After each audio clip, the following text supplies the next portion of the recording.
we climbed into the bamboohighlands of Mgahinga in search of the great apes.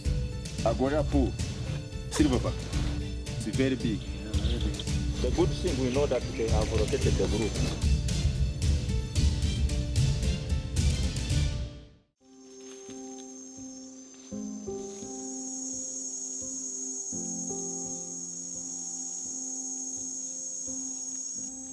They watched us without fear, habituated to human presence.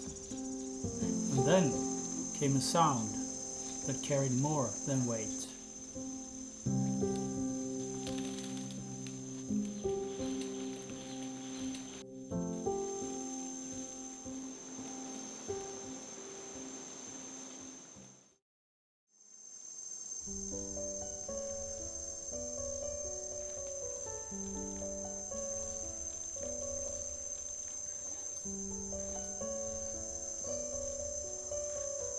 They rested without urgency, hands like ours, grooming, touching, resting.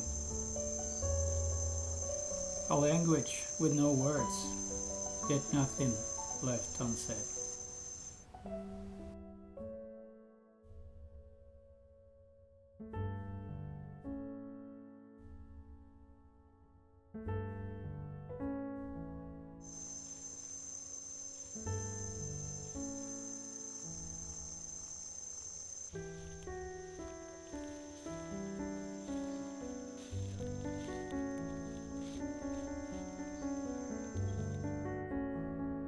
The silverback grunted, and they all stilled. Not command, but communion.